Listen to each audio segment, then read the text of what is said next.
मैं हूं फैसल इकबाल और आप देख रहे हैं this period science academy official. तो जिस तरह स्टूडेंट्स आपको इल्म है कि हमने फ़र्स्ट ईयर मैथमेटिक्स की चैप्टर नंबर 1 की लेक्चर सीरीज़ स्टार्ट की हुई थी, जिसमें हमने 10 लेक्चर्स के अंदर ये सारे का सारा कॉन्सेप्ट हमने कवर किया था। तो आज हम एक्सरसाइज की तरफ जा रहे हैं। आज हम एक्सरसाइज 1.1 का पहला सवाल हल करने जा रहे हैं। तो आइए चलते हैं अपने सवाल की तरफ। तो क्वेश्चन नंबर 1 में हमसे पूछा गया है which of the following sets have closure property, कौन से सेट्स क्लोजर प्रॉपर्टी रखते हैं with respect to addition and multiplication.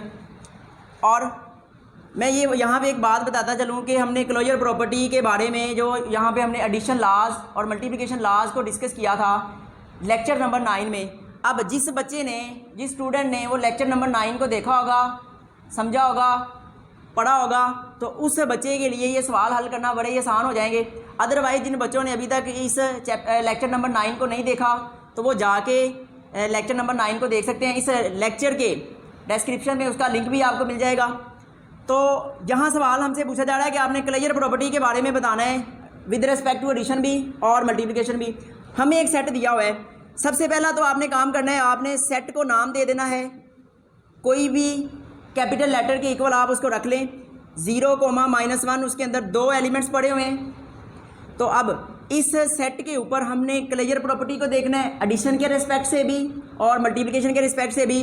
तो हम पहले देख लेते हैं closure property with respect to addition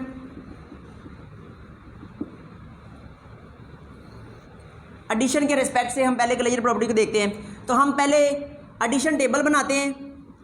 the addition table is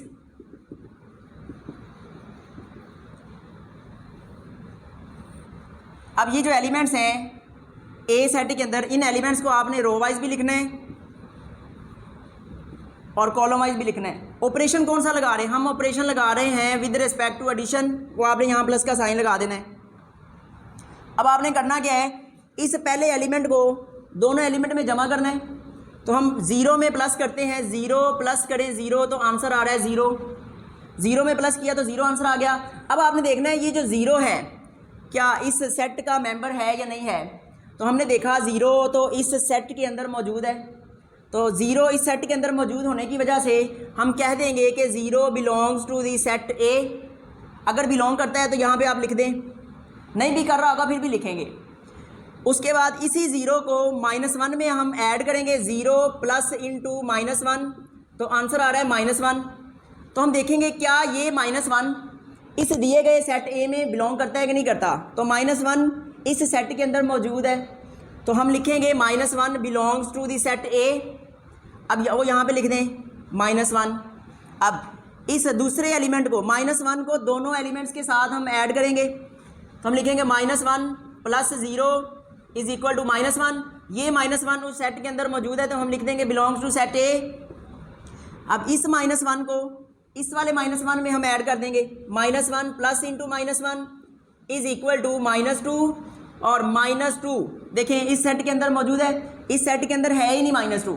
तो हम यहाँ पे कहेंगे -2 does not belongs to the set A और यहाँ पे लिख दें उसको।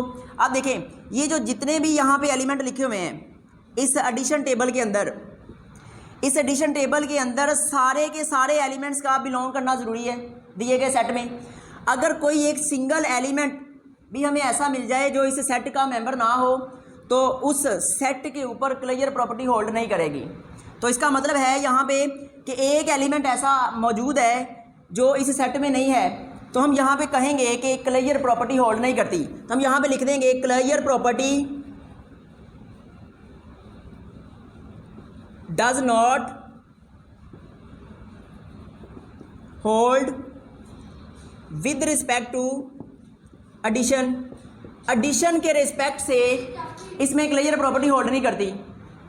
तो अब हम इसका दूसरा पार्ट मल्टीप्लिकेशन के लिहाज से क्लोजर प्रॉपर्टी को देखेंगे कि क्लोजर प्रॉपर्टी मल्टीप्लिकेशन के रिस्पेक्ट से होल्ड कर रही है या नहीं कर रही। तो जिस तरह हमने एडिशन टेबल बनाया था इसी तरह हम पहले मल्टीप्लिकेशन टेबल बना लेते हैं। दी मल्टीप्लिकेशन टेबल इज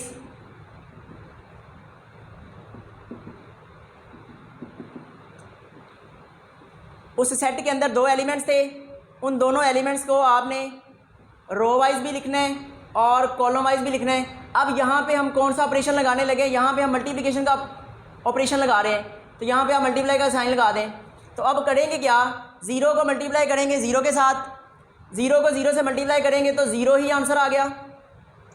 इसी तरह 0 को मल्टीप्लाई करेंगे -1 के साथ तो 0 ही आंसर आएगा। -1 को 0 से मल्टीप्लाई करेंगे तो भी 0 ही आंसर आएगा। इसी तरह -1 को -1 से मल्टीप्लाई करने पर +1 आंसर आएगा। तो ये हमने लिख दिया +1। अब यहाँ पे देखें, ये मल्टीप्लाई करने के बाद ये जो हमारे पास मल्टीप्लिकेशन टेबल के अंदर जो एलिमेंट्स आए हैं, इन एलिमेंट्स का जितने भी एलिमेंट्स यहाँ पे आएंगे उन सारे के सारे एलिमेंट्स का सेट के अंदर मौजूद होना ज़रूरी है। तो यहाँ पे हमारे पास जो सेट दिया गया था, हमारे पास था सेट था 0, -1। अब यहाँ पे हमें क्लियरली नज़र आ रहा है कि ये जो है प्लस का 1 इसकी जगह पे होना चाहिए था -1। -1 होता तो सारे ही एलिमेंट्स बिलोंग कर जाने थे सेट ए में से। अब -1 तो है नहीं, यहाँ पे +1 है, तो +1 एक ऐसा एलिमेंट है जो बिलोंग नहीं कर रहा ए सेट में से। तो अब यहाँ पे हम क्या क्लेम करेंगे, अब हम यहाँ पे बता देंगे कि क्लियर प्रॉपर्टी जो है does not holds in the set A with respect to multiplication.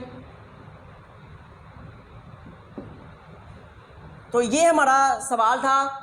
Clear property को विद रिस्पेक्ट टू एडिशन देखा, विद रिस्पेक्ट टू मल्टीप्लिकेशन देखा। अब कैसे बताएंगे कि क्लियर प्रॉपर्टी होल्ड करती है कि नहीं करती। दोबारा से मैं रिकॉल करवा दूं, अगर उस टेबल के सारे एलिमेंट सेट में बिलोंग कर जाते हैं तो क्लियर प्रॉपर्टी होल्ड करेगी, और अगर कोई एक एलिमेंट ऐसा आ जाए जो कि उस सेट का मेंबर ना हो तो क्लियर प्रॉपर्टी होल्ड नहीं करेगी। तो उम्मीद करता हूँ ये आपको आज का टॉपिक ये वाला समझ आ गया होगा। तो स्टूडेंट्स क्वेश्चन नंबर 2 है। क्वेश्चन नंबर 2 की स्टेटमेंट है, नेम दी प्रॉपर्टीज़ के नाम बताएं यूज्ड जो कि इस्तेमाल की गई हैं इन दी फॉलोइंग इक्वेशन। दी गई इक्वेशंस में जो प्रॉपर्टीज़ इस्तेमाल की गई हैं उनके नाम बताने हैं। तो पहला पार्ट 4 + 9 = 9 + 4। तो ज़रा गौर करें, उन प्रॉपर्टीज़ पे जाएं। उन प्रॉपर्टीज़ में हमने पढ़ा था कि अगर a + b = हो b + a, वहाँ मैंने यूज़ किया था x + y = y + x। तो ज़रा बताएं ज़रा इस प्रॉपर्टी का क्या नाम था। प्रॉपर्टी नंबर हमने 5 पढ़ी थी। अब यहाँ पे ये कम्यूटेटिव प्रॉपर्टी है, आपने जस्ट इसका नाम बताना है। कम्यूटेटिव प्रॉपर्टी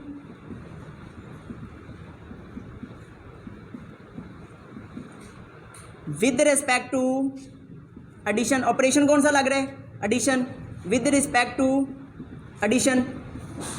तो स्टूडेंट्स इतना को क्वेश्चन है हमारा, सिर्फ हमें एक इक्वेशन दी गई होगी, हमसे बोला गया होगा कि बताएं इस पर कौन सी प्रॉपर्टी लग रही है। तो आपने अपने जहन में वो 5 की 5 प्रॉपर्टीज़ ले आनी है। तो जो प्रॉपर्टी वैलिड होगी यहाँ पे जो लग रही होगी उस प्रॉपर्टी का जस्ट आपने नाम बताना है, तो आपका क्वेश्चन हल हो जाएगा।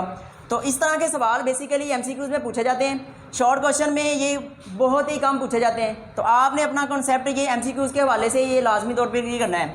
अब इसके बाद इसका सेकंड पार्ट उसमें दिया हुआ है a + 1 * +3/4 = a + 1 + 3/4।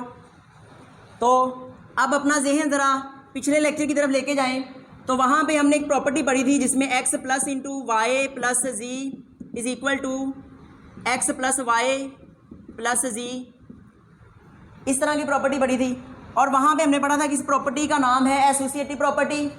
एसोसिएटिव प्रॉपर्टी बताने के साथ साथ आपने जो ऑपरेशन लग रहा है वो ऑपरेशन का नाम भी बताना है कि विद रिस्पेक्ट टू एडिशन है, मल्टीप्लिकेशन है। तो ये विद रिस्पेक्ट टू एडिशन है। हम यहाँ पे बता देंगे associative property with respect to addition. इसी तरह जो इसका थर्ड पार्ट है ना, थर्ड पार्ट के अंदर उन्होंने एडिशन की जगह पे मल्टीप्लाई का साइन लगाया हुआ है, तो वो मैं यहाँ पे आपको हल नहीं करवा रहा। आपने यही लिखना है associative property with respect to, इस एडिशन के साइन की जगह पे मल्टीप्लाई का साइन लगा होगा, आपने लिख देना है विद रिस्पेक्ट टू मल्टीप्लिकेशन। तो ये आपका सवाल हल हो जाएगा। इसी तरह यहाँ पे ये जो 100 + 0 = 0 + 100 है, तो यहाँ पे इस प्रॉपर्टी का नाम था, मैंने आपको बताया था, अगर किसी एलिमेंट में ज़ीरो का इजाफा किया जाए तो उस एलिमेंट पे कोई फ़र्क नहीं पड़ता, वो एलिमेंट का आंसर वापस वही आ जाता है। तो इस प्रॉपर्टी का नाम क्या होगा? Additive element. इस प्रॉपर्टी का नाम क्या होगा? Additive element.